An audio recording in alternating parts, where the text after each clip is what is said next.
안녕하세요. 세상을 이롭게 하는 일에 관심 많은 승무원쌤 김용숙입니다. 국민의힘 대표 한동훈 대표의 리더십이 승리를 한 것 같습니다. 승리를 할 수밖에 없습니다. 한동훈 대표의 이 리더십에 많은 국민이 감동을 했기 때문에 한동훈 대표는 국민들이 지지하는, 국민들의 지지를 받고 있는 본인의 리더십이 무엇인지 알고 국민의 눈높이에 맞춰서 정치를 하겠다고 기회 있을 때마다 얘기하고 있습니다. 한동훈 대표의 리더십은 무엇이냐?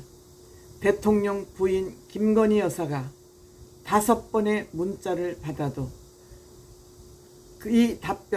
이 문자에 답변할 필요가 없다, 답변할 가치가 없다 그러면 답변을 하지 않는 강인한 리더십이죠.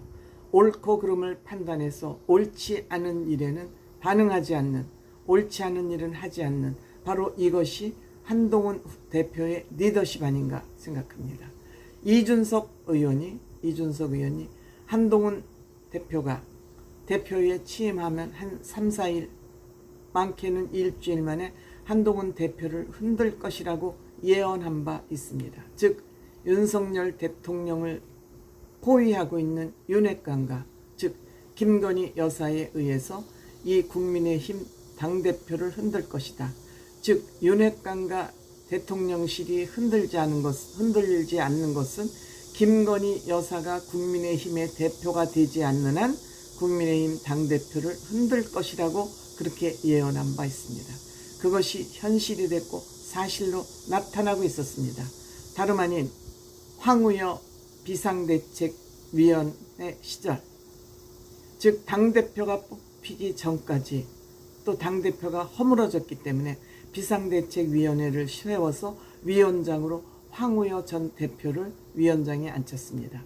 이때 임명된 사람이 바로 정점식 정책위 의장입니다. 그러면 비상대책위원회에서 임명된 비상대책위원회 정책위원장은 한동훈 대표가 되면서 자연히 비상대책위원회는 해체가 되는 겁니다. 당연히 황우여 위원장도 당연히 뒤로 물러가고, 왜? 대표를 뽑을 때까지 한시적인 기구이기 때문에 당연히 물러나는 것이죠. 황우여 대표는 당연히 물러났고요. 그런데 비상대책위원회 시절에 임명된 정점식 정책위원장이 계속 물러나지 않고 사퇴하지 않고 당헌당규를 들먹거리면서 원내대표가 중심에 서야 되고 원내대표 의원총회에서 추인을 받아야 물러날 수 있다라고 버티기를 했던 것입니다. 여기에 앞장섰던 행동대원이 누구죠? 김민전 비례대표 의원과 김재원 최고위원입니다. 지금 최고위원을 3번째 하기 때문에 직업이 최고위원이라는 비판을 받고 있고, 당 최고위원회를 흔들고 요리 꼬고 저리 꼬고 해서 최고위원회를 힘들게 하는 그런 아주 비상한 머리를 가진 전 의원 출신이죠. 이 사람들이 앞장서서 한동훈 대표 흔들기에 나섰었습니다. 이들의 뜻도 있겠지만 이 또한 윤핵관이나 대통령실의 뜻을 충실하게 충성스럽게 받들어서 이런 얘기를 언론에 나와서 했던 것입니다. 이렇게 되자 한동훈 대표는 돌아가는 상황을 지켜보고 있다가 각자 하고 싶은 말을 이제 다 했다고 판단되는 그 시점에 윤석열 대통령에게 면담을 요청해서 독대를 했습니다. 아마 90분이라 그러니까 1시간 반 독대를 했다 그러니까 이때 한동훈 대표가 본인의 소신을 분명히 밝혔을 것으로 생각이 됩니다. 대통령께서는 당대표가 알아서 해라. 다만 넓게 인사를 포용해서 써라. 그 얘기는 아마 윤핵관, 즉 대통령실에 아부하는 그런 사람들도 균형 있게 쓰라는 그런 메시지가 아니었나라고 평론가들이 평론하고 있습니다.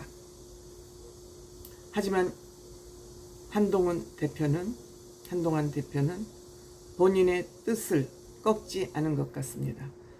독대가 끝나고 와서 사무총장을 시킨 것이 아니죠. 사무총장에게 모든 대표가 임명할 수 있는 임명직은 다 사표를 총괄적으로 받아라. 정책위 의장도 대표가 임명하는 임명직입니다.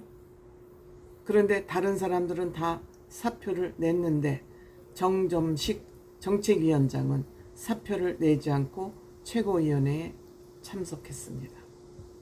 참석해서 오늘은 발언하지 않겠다고 하고 발언을 하지 않았습니다. 그리고 나서 오후에 기자회견을 자청해서 물러난다.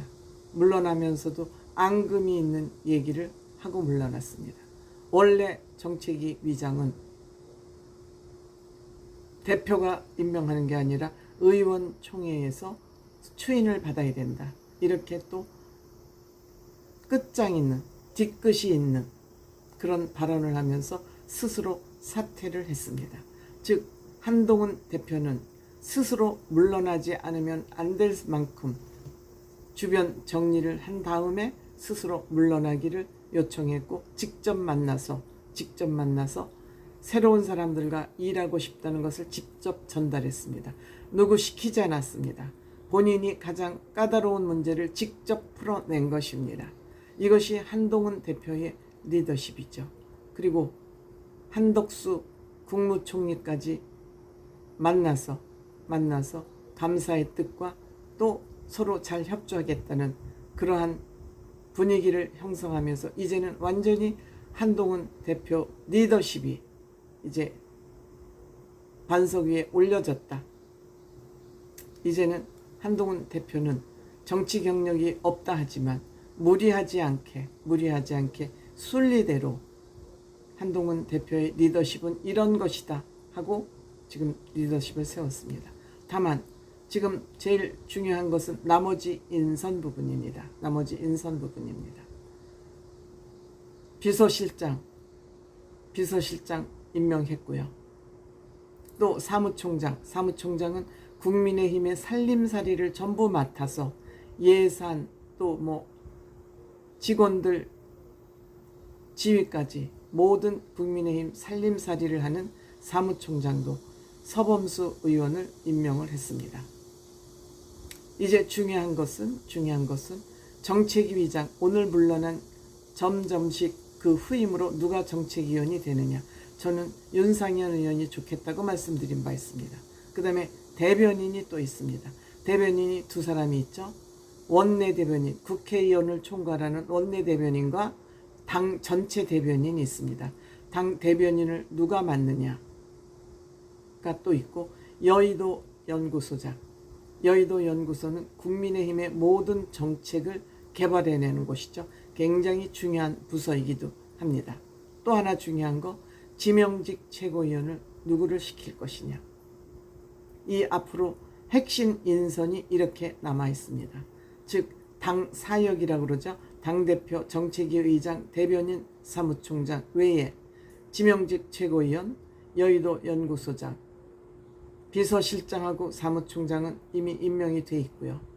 제가 생각하기에 누가 어느 자리에 가게 될지는 모르지만 윤상현 의원이나 김재섭 의원, 강북인가요? 어디에서 당선된 청년 정치인이 있죠? 그 다음에 박정훈 의원, 이번에 최고위원회에서 탈락했을 때 한동훈 대표가 탈락했다는 그 발표가 되는 순간 아휴 하고 한숨을 쉬었던 사람이 바로 박정훈 의원입니다. 박정훈 의원은 TV조선에서 가장 유능한 실력 있는 앵커였었습니다. 그래서 이분들이 지명직 최고위원이라 당 대변인으로 혹시 되면 어떨까? 저는 개인적으로 그런 바람을 가지고 있습니다. 즉 제가 그냥 저 혼자 생각해 보는 거예요. 이런 사람이면은 한동훈 대표를 보좌하는데 좋겠다. 맑은 사람들, 실력 있는 사람들, 이런 사람들이 한동훈 대표 주변에 있으면 한동훈 대표가 일하는데 훨씬 많은 도움이 되겠다.